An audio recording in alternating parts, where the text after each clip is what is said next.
Católico. Católico, muy bien. No sé si tienes alguna pregunta para mí. Mira, mi pregunta va un poco a la lógica del banner que tenemos ¿Vale? puesto. Sí, bueno, hay Eh, un montón de cosas, pero sí. No sí. sé a cuál te Bueno, querrías. Tengo aquí la palabra de Dios en cuanto al libro de ujú. Mormón y la Biblia, la Trinidad y la apostasía. Exacto. Y a lo último hay una reflexión que dice, la iglesia original cayó en apostasía. Ujú, sí. Eh, a qué iglesia se refiere? Si me podrías ampliar un poco. Sí, Sí. sin problema. La iglesia original, es decir, la iglesia establecida por Jesucristo en el Nuevo Testamento. Y si quieres, te puedo explicar un poco cuál es la posición de la iglesia de Jesucristo de los santos de los últimos días en cuanto a qué es lo que queremos decir con apostasía. Porque hay gente Ujú. que cree que cuando decimos apostasía piensa que toda verdad en cuanto a Jesucristo y a Dios desapareció de la faz de la tierra y todo el mundo era corrupta y para nada es eso. Entonces, si quieres, te puedo explicar cuál es la posición para Sí, no, clarificarlo. simplemente si saber si tiene un nombre esa iglesia que cayó en Bueno, apostasía. se le podría decir, es la iglesia de Jesucristo, es la iglesia la cual estableció Jesucristo en el Nuevo Testamento. Ujú. Ujú.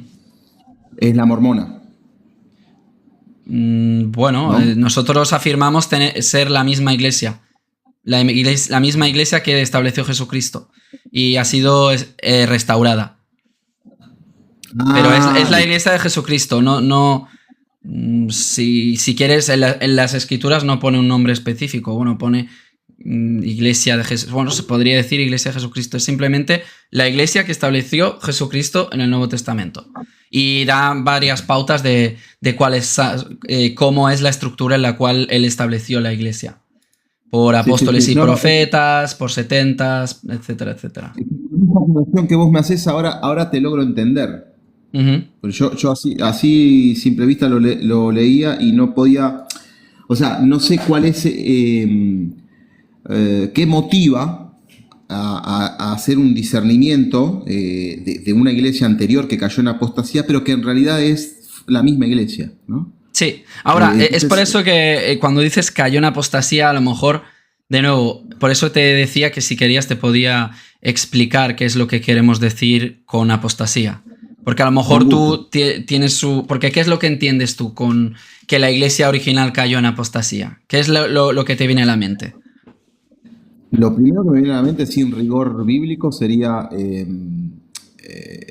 desviarse de las enseñanzas y sobre todo de la fe hacia Dios. Vale. Hasta cierto punto entraría dentro de la definición, pero no es exactamente esa la definición. O sea, la explicación que daríamos en cuanto. Porque nosotros le llamamos este periodo porque.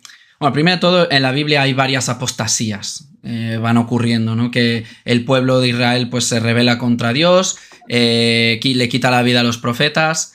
Y más adelante, pues Dios vuelve a llamar a profetas y así sucesivamente. Hay varias apostasías. Y en el momento en el que Jesucristo vino, cumplió pues el evangelio que es la muerte, sepultura y resurrección, cumplió la expiación para nuestros pecados, entre otras cosas, pues nosotros estableció su iglesia y ahí después, posteriormente a su establecimiento, pues a eso le llamamos apostasía, pero le llamamos la gran apostasía. Hay una diferencia con las demás, que ha sido el momento en el que durante más tiempo ha habido una apostasía. Y ahora, si quieres, te matizo lo que significa apostasía o lo que queremos decir. Porque hay varias definiciones. Una de ellas es la que tú has dicho. Otra podría ser una persona pues cae en apostasía, es una apóstata, ¿no? Que se rebela en contra de la iglesia establecida por Dios, que no cree en las enseñanzas que da y pues simplemente eso ya se podría considerar que está en un estado de apostasía. Ahora bien, nosotros lo que nos referimos con la gran apostasía y que la iglesia original cayó en apostasía tiene varios conceptos, ¿vale? Primero, Vamos a establecer definiciones, a ver si estás de acuerdo. Y yo creo que lo estarás porque siendo católico, pues tenemos un modelo de creencia bastante parecido en el sentido de que Jesucristo sí que aceptamos de que Jesucristo estableció una iglesia. Entonces, la primera, la explicación de iglesia. La iglesia tiene varios significados. Se puede decir entre 3 o 4. Primero es la institución de la iglesia. Luego está el cuerpo de creyentes. Luego está una congregación en específico. O puede ser todas estas juntas, cuando alguien dice iglesia. Bien, cuando nosotros nos referimos a que la iglesia original cayó en apostasía, es de que la iglesia, la institución de la iglesia, cayó en apostasía, es decir, que aquellos que tenían autoridad para llevar a cabo las ordenanzas salvíficas, y no solo eso, sino que podían dar nueva escritura y comunicarnos y ser el portavoz de Dios y decirnos cuál era la voluntad de Dios en la tierra, ya no habían más sobre la faz de la tierra, con la muerte del último apóstol. ¿Qué es lo que? Entonces, esta es la institución. Aquí es donde se podría decir que empezó la apostasía. Luego, a causa de eso y a consecuencia, pues el cuerpo de creyentes, pues obviamente ellos creían y todos aquellos que conocían la palabra de Dios y habían estado en contacto con los apóstoles o discípulos de los apóstoles, pues tenían a muchos de ellos pues las enseñanzas que habían sido por boca, ¿no? Y algunos incluso podían tener cartas.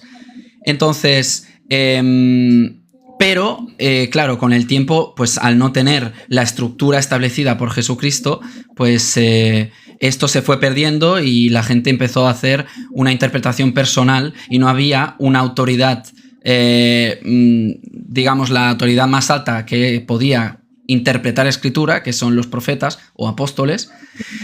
Y entonces ahí fue como que ya fue empezando la apostasía también dentro del cuerpo de creyentes. Ahora bien, eso no significa que el cuerpo de creyentes no tuviese muchísima de la verdad que fue enseñada y fue conservada durante tiempo.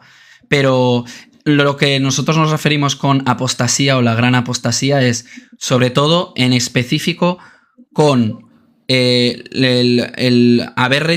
retiró de la faz de la tierra y no volvió a llamar a profetas, es decir, a escoger oráculos y portavoces de él sobre la faz de la tierra. Y por ende, a consecuencia, pues lo que he explicado. Eso es lo que nos referimos con apostasía. Creo que te entendí.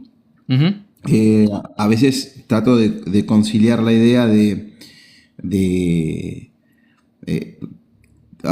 vos entendés a iglesia, ¿no? Esos factores que mencionás Uh-huh. y la sabiduría que podían profesar los escogidos por Jesús, en ese caso sus seguidores, los apóstoles.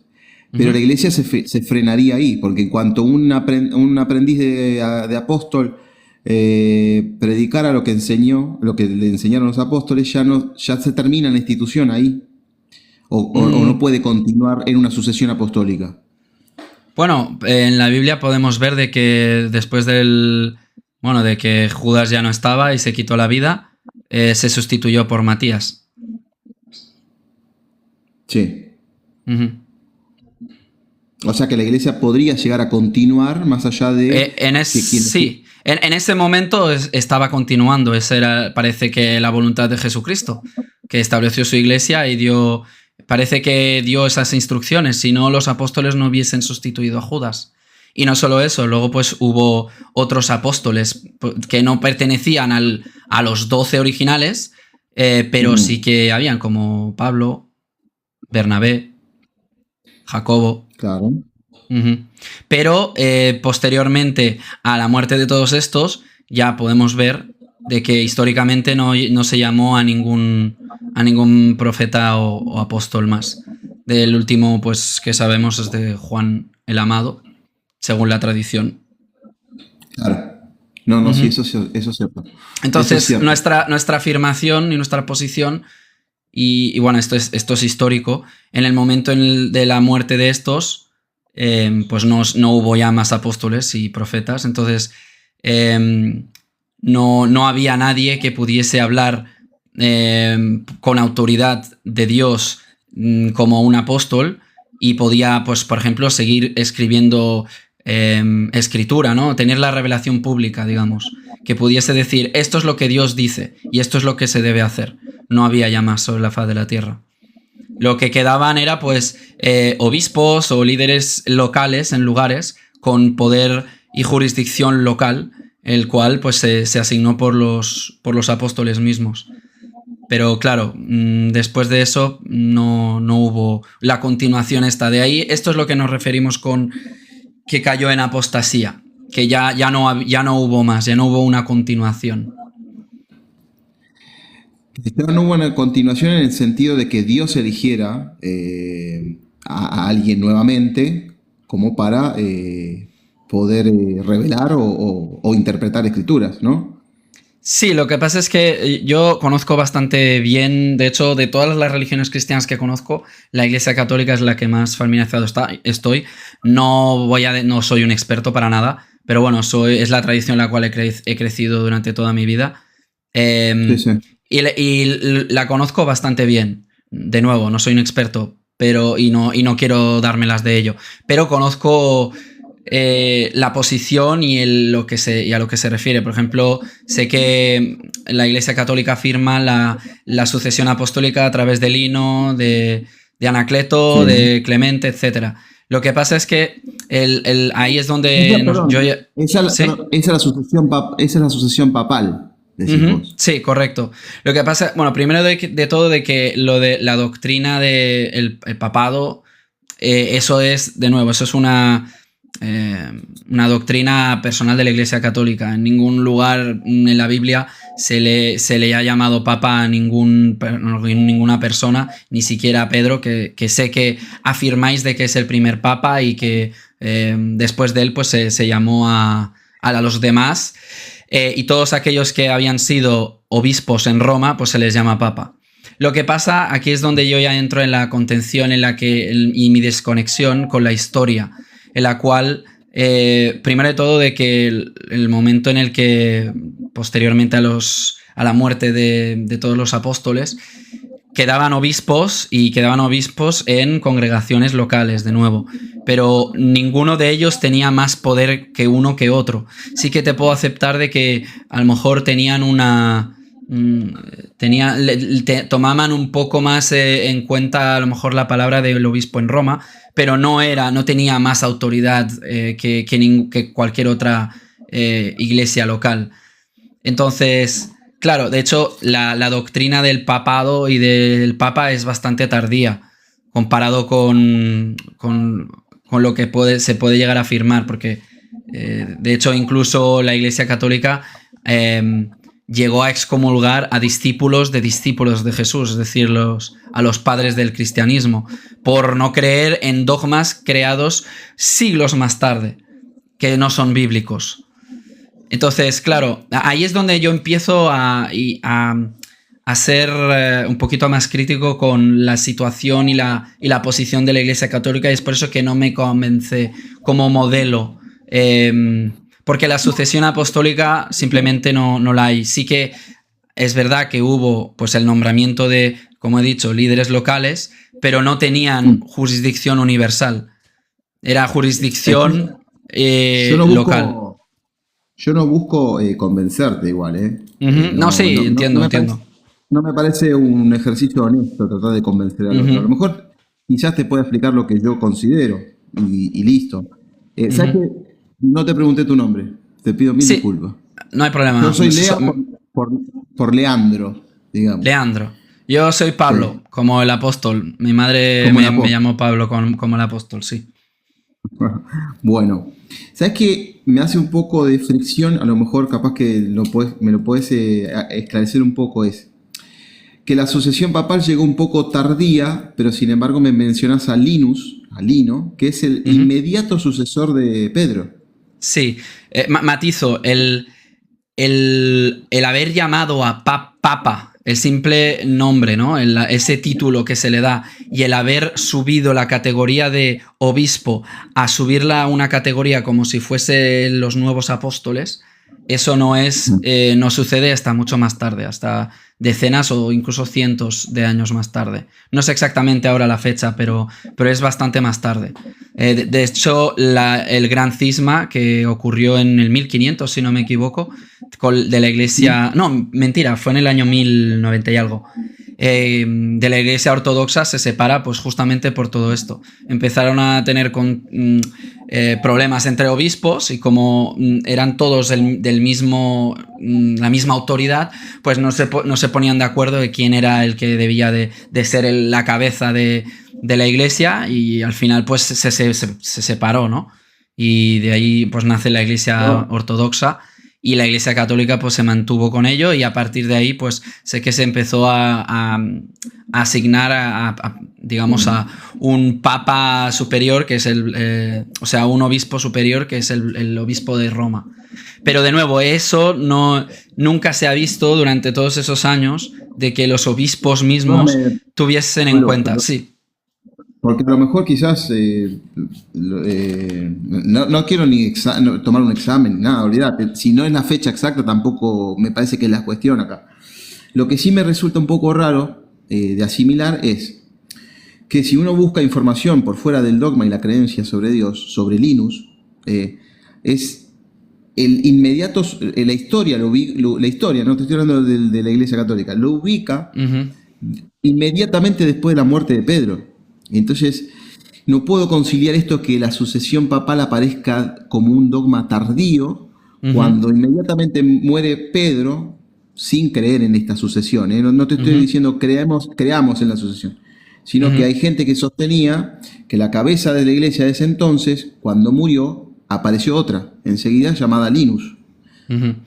Claro, de nuevo, el problema, es decir, yo sé que la posición de la Iglesia Católica es de que la sucesión apostólica fue a través de Lino, porque Lino lo llamó Pedro, y como Pedro era el apóstol más antiguo y el apóstol presidente, pues se le dice de que fue así, ¿no? Porque fue él que lo llamó. Y también se apela a que Pedro hizo de obispo, pero él, o sea, cumplió el oficio de obispo, pero eso no tenemos ningún problema.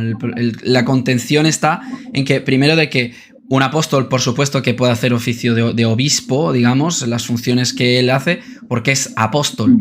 Y el llamado de apóstol es autoridad superior a... Es decir, los apóstoles son quienes llaman a obispos. Los obispos no pueden llamar a otros obispos. No se ha visto en ningún lado eso. Y de hecho, un obispo no podría, por ejemplo, excomulgar a un apóstol. En cambio, el apóstol sí que puede excomulgar a un obispo. Entonces, Lino sí es alguien directo que llamó el Pedro, pero de nuevo, se le dio autoridad local, no, es decir, su jurisdicción y su autoridad era en Roma. Si él enviaba una carta o algo a otra iglesia, estando, por ejemplo, en el Imperio de Roma, de antigüedad o donde sea, o por ejemplo en Grecia, era simplemente, lo tomaba el obispo de esa congregación que recibía la carta de Lino, lo que tomaba era simplemente una carta de otro obispo, no lo tomaba como si fuese escritura, como si fuese doctrina. Simplemente, pues vale, pues un líder que a lo mejor pues puede estar corrigiéndome por algo que no estoy haciendo bien en concordia a lo que los apóstoles han enseñado, pero eso no significaba que el obispo de Roma tuviese toda autoridad. De hecho, podía ocurrir al revés también. Entonces, de nuevo, sí que se le da un poquito más de importancia en Roma, pues precisamente porque Pedro fue quien estableció el obispo en Roma, y por tradición posteriormente se le atribuye todo ese rol de papa. Es por eso que digo que... Entonces, yo sé lo que dices. Ahora te voy a explicar y para que puedas entender mejor. Buenas, Turi. Entonces, lo que debería haber habido si realmente existe una sucesión apostólica de línea es de que Pedro, siendo el presidente de los apóstoles, hubiese seguido llamando a apóstoles. Es decir, cuando alguien fallecía, pues la estructura en la cual Jesucristo está establecida, que lo podemos leer en Efesios, lo podemos leer en en fin, en un montón, en Hebreos, en Hechos, vemos la estructura, ¿no? Que es por apóstoles y profetas. Esa es la estructura en la cual Jesucristo hizo la estructura de la iglesia. Entonces, para ver una sucesión apostólica deberían de ser apóstoles, y los apóstoles tienen atributos especiales, específicos, como poder tener revelación pública, decir lo que la voluntad de Dios para el pueblo y crear nueva escritura. Si alguien que se supone que es el sucesor del apóstol para poder dirigir la iglesia de Jesucristo a través de revelación, que es como la iglesia fue establecida, el siguiente sucesor no tiene esa autoridad, y tampoco tiene la autoridad, por ejemplo, de interpretar escritura, que eso es lo que hacen los apóstoles. Por ejemplo, interpretaron escritura del Antiguo Testamento para encontrar esta dualidad de profecía en Isaías, por ejemplo, en cuanto a el sirviente sufriente, atribuyéndoselo a Jesucristo. Esto no hay ninguna otra autoridad en la iglesia que haya hecho ese tipo de interpretación o profecía en la iglesia, y ese es otro atributo. Un apóstol puede profetizar porque un apóstol es un profeta, y por eso hay profecías en el Nuevo Testamento. Entonces, claro, en el momento en el que todos estos atributos, Lino, que es un simple obispo, siendo el obispo en Roma, pero un simple obispo, igual que un obispo podría estar en Galacia, o en Corintio, o en cualquier otro lugar, o en Jerusalén, pues, y no tiene estos atributos, pues la sucesión la cual apela a la Iglesia Católica, pues claro, históricamente y viendo todos estos atributos, no la cumple. Yo entiendo tu postura, pero ¿sabes lo que me llama mucho la atención? Es la primera vez que hablo con una persona que profesa el mormonismo, ¿no? Estoy hablando bien, ¿no? Bueno, le llamamos el Evangelio restaurado, pero está bien, sí, mormonismo. Bueno, es de una manera... Sí, está bien. Me gusta hablar bien, así que si me corregís, mejor. Pero, ¿sabes lo que noto diferente? Que, por ejemplo, quienes tenemos más cercanías, los católicos, son con los protestantes, pero quizás tenemos un poquito más de distancia con las personas que profesan el Evangelio restaurado, pero en lo esencial no.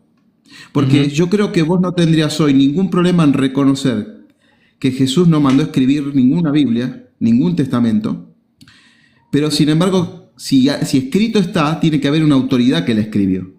En ese entonces fueron los apóstoles y profetas.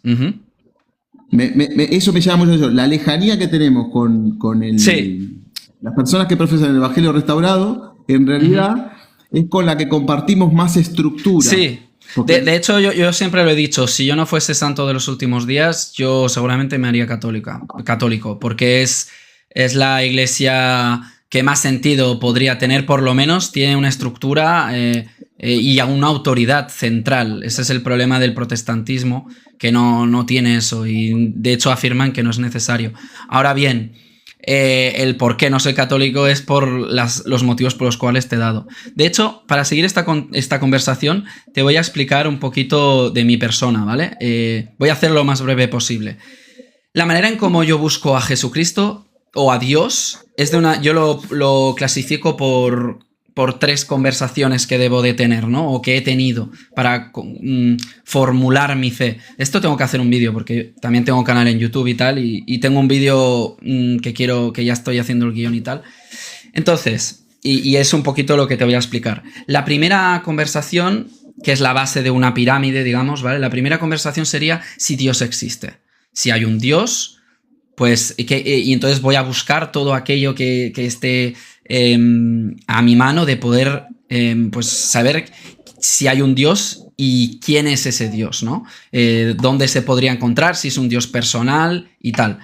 Mi conclusión, después de haber hecho todos esos estudios, es de que el Dios de la Biblia es el que más me convence.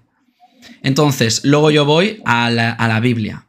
Y mi conclusión de ahí es de que Jesucristo es el Hijo de Dios, es el Dios del Antiguo Testamento, él afirma ser divino y subordinado a su Padre, que es Dios el Padre. Entonces, ¿qué es lo que hago yo? A partir de ahí mi única misión en el mundo es seguir al Jesucristo del Nuevo Testamento. Entonces, para yo poder ir a la siguiente conversación, que ya sería la final, que es cuál de todas las iglesias que procesan ser la iglesia de Jesucristo o tener la verdad, cuál de todas ellas es. Entonces yo, después de haber estudiado y mirado personas de todas las religiones posibles, de nuevo, ojalá poder haber sabido pues todas las que existen y tal, pero las que están a mi mano, conocer lo básico y profundizar en algunas de ellas. La conclusión que he llegado es que la iglesia de Jesucristo de los santos de los últimos días es la iglesia establecida por Dios aquí en la tierra. Y te podría dar ya, pues luego las evidencias que yo he podido tomar y el por qué me ha convencido más de este modelo. Entonces, yo estoy en la tercera conversación. Entonces, ¿qué es lo que ocurriría? Imaginemos que un día, pues, yo ya no me convence la tercera conversación, ¿no? Que lo dudo mucho, tengo que decir, porque me ha testificado Dios mismo a través del Espíritu en mi mente y en mi corazón, que es su iglesia, entre muchísimas otras cosas. Pero vamos a poner un supuesto. Yo por lo menos seguiré estando en la segunda posición, es decir, quiero seguir al Jesucristo del Nuevo Testamento. Cosa que hay mucha gente que esto no lo tiene establecido, su fundación de su fe, y lo que ocurre es que a lo mejor la tienen a la inversa y en el momento que no creen ya en su fe, pues todo se derrumba y se vuelven ateos, etc. Entonces así es como yo veo la fe. Qué interesante, ¿eh? Qué interesante el punto de vista. Te felicito por tu búsqueda espiritual. Da gusto poder intercambiar opiniones quizás en posturas tan opuestas. Nunca me esperé esto, como en mi primera experiencia, de estar más cerca de los que pensaba más alejados que de los que pensaba que estaban más cerca. La verdad que es una linda noticia.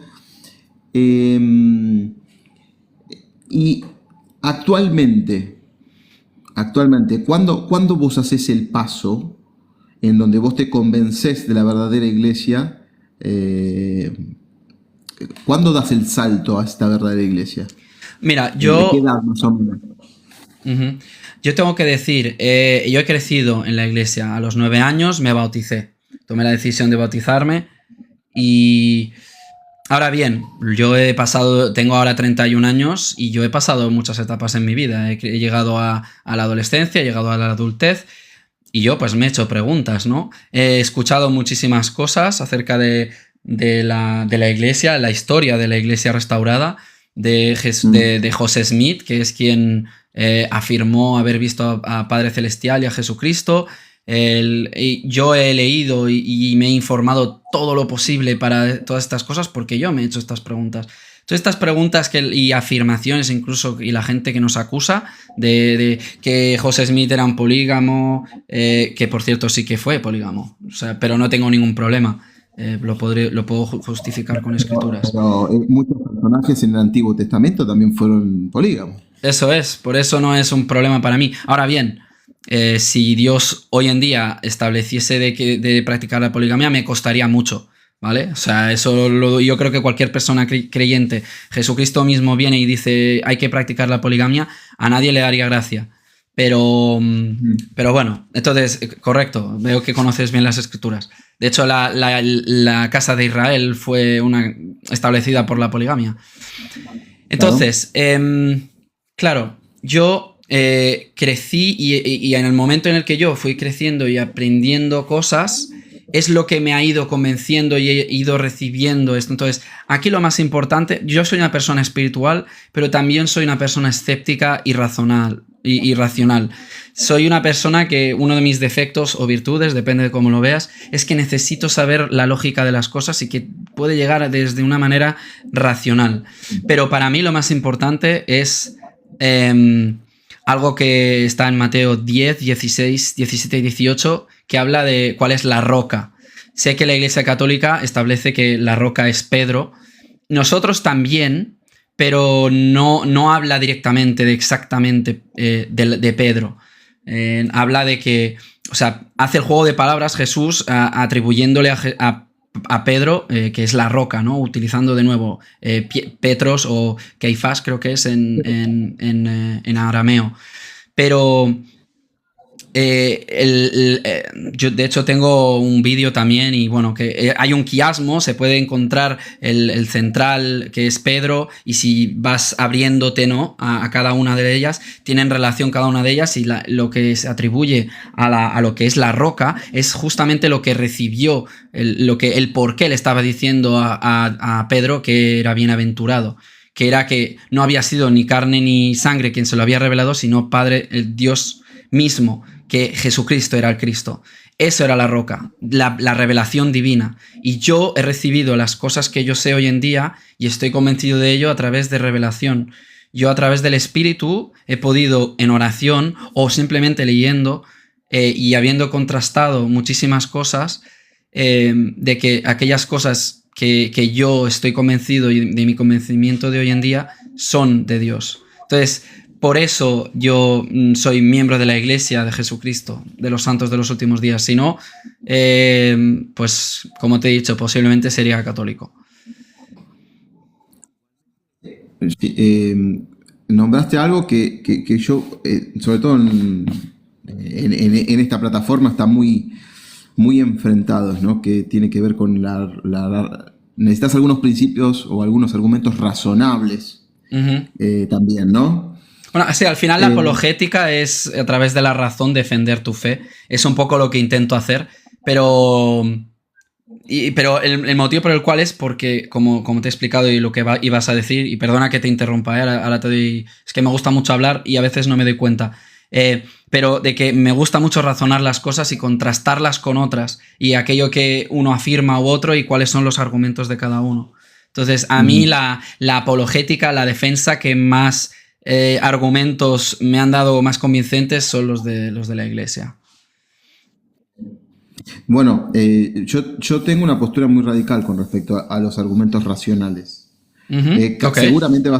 Seguramente vos vas a coincidir conmigo, pero yo creo que en realidad en la búsqueda de Dios lo único que importa es la fe. Porque... 100%.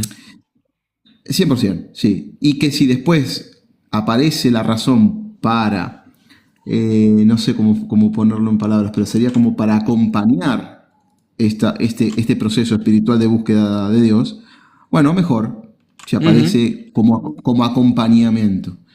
No creo que la razón pueda llegar a convencer a nadie de Dios. Principalmente, y esto es un debate que tengo muy, muy seguido en filosofía con los que son ateos, porque la razón no puede ser usada para explicarse a sí misma. O sea, no tiene coherencia interna la razón. Las religiones tienen coherencia interna. De hecho, toda religión es subjetiva, no es objetiva. Es una decisión personal de cada uno. Y, de hecho, me gusta lo que has dicho. Justamente, si vas a mi canal de YouTube, la portada que tengo, mi canal es Fe Consciente y yo tengo escrita: la razón no nos da nuestra fe, pero crea un ambiente en el cual la fe puede florecer. Y eso es en lo que yo me baso. Porque si no, la fe sería ciega. Entonces, mi fe está construida por cosas que yo he podido leer y he podido nutrirme, y a partir de ahí la fe ha nacido y he podido, pues como has dicho tú, haber recibido pues de alguna manera un testimonio personal de aquellas cosas, que es lo más importante, la fe. Bueno, creo que lo resumiste muy bien. La fe es lo más importante, la razón acompañando algunas cosas, pero que detectes bien el momento en el que la razón se posiciona por encima de la fe, porque en estos tiempos en los que vivimos, cientificistas, digamos, ¿no? Mucha gente que prácticamente generando una religión de la ciencia, intenta hacer este salto, ¿no? De posicionar a la razón, y no te aceptan esta crítica que yo le hago, O sea, cuando yo digo que utilizando la razón y la lógica, usted no puede explicar la razón misma, ¿por qué surge esta abstracción de la razón? Cae en una falacia circular. ¿Por qué? Porque es razonable. Claro. No hay un proceso razonable que explique esta abstracción. Entonces, ojo, siempre digo, ojo, porque con esto es con lo que vamos a cuestionar a Dios o con nuestras creencias. Y me parece que va por una búsqueda, como decís vos, más espiritual que por una búsqueda de razones, ¿no? Ujú. Eso es, estamos de acuerdo 100%. Ya te digo, yo llevo un par de meses ya por TikTok, pero haciendo este tipo de directos un mes y poco. Y lo que me he dado cuenta es que con las personas a las cuales me entiendo más y coincidimos son con los católicos. Luego tenemos muchísimas diferencias teológicas, ¿vale? Por supuesto. Pero en bastantes bases coincidimos mucho. Y claro, de hecho, a diferencia del cristianismo tradicional e incluso de la posición de la Iglesia Católica, aunque sí que es un poquito más laxa que otras religiones cristianas, pero dicen de que nosotros, por ejemplo, vamos a ir, se va al infierno o al cielo, ¿no? Luego sé que vosotros tenéis un purgatorio, etcétera, pero básicamente es binario, ¿no? Cielo o infierno. Y todo aquel que no crea en Jesucristo y que no sea específicamente de en Jesucristo, el Jesucristo que ellos creen y que esposen a los credos, pues todos los demás van a ir al infierno, ¿no? Entonces ahí entraríamos nosotros, los unicitarios y muchos otros cristianos también, porque no aceptan los credos. Claro, la diferencia entre, por ejemplo, nuestra posición es de que nosotros lo que decimos es de que nosotros afirmamos con osadía de que nosotros somos la Iglesia de Jesucristo, la única iglesia verdadera sobre la faz de la tierra. Ahora bien, lo que sí que decimos también es de que muchas iglesias cristianas tienen mucha verdad y muchas de ellas tienen algunos más verdad que otras. Y nuestra invitación es de que todos aquellos que quieran pues puedan venir y poder.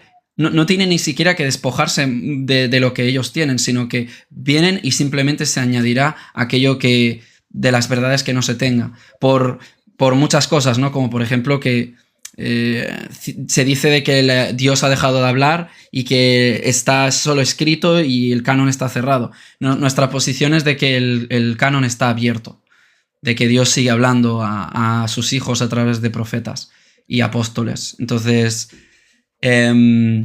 claro, a mí me duele mucho ver que a hermanos cristianos, que además yo sé que tienen una muy buena intención y siguen a Jesucristo hasta, vamos, darían su vida por ello, pero a la vez están diciendo de que todos aquellos que no creen lo mismo que ellos, pues se van al infierno.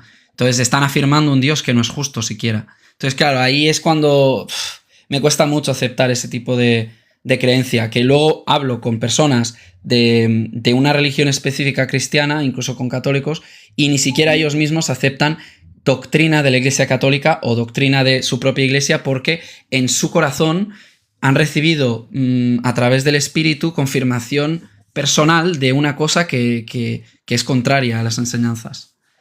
Entonces, es muy curioso este tipo de situaciones. Es por eso que me gusta hablar con mucha gente, porque aprendo mucho y siempre intento también pues enseñar a los demás, sobre todo a aquellos que tienen mal información de nuestra iglesia. Disfruté mucho la charla, una grata sorpresa para mí. Es la primera, como te decía, la primera vez en hablar con la Iglesia de Restauración del Evangelio, no sé si lo dejé ver. Sí, o sea, la iglesia se llama la Iglesia de Jesucristo de los Santos de los Últimos Días. Exacto. Sé que es un nombre muy largo, pero... No, pero es importante hablar bien. Te mando un gran saludo de Argentina, ya te agrego y te estoy siguiendo. Perfecto, Leandro. Pese a que somos dos como visiones distintas, pero siempre podemos compartir algo. Y lo que me gusta es que debemos de construir puentes. Eso es lo más importante. Y no destruir, porque en las Escrituras dice que Jesucristo estableció su iglesia y era necesaria hasta tener la unidad de fe, es decir, que todo el mundo tuviese la misma fe. Entonces, por ello tenemos que construir puentes. Y ese es mi objetivo. Y sé que el tuyo también, por cómo hemos hablado. Totalmente de acuerdo. Te mando un gran abrazo, un saludo a tu familia. Igualmente, Leandro. Un abrazo fuerte.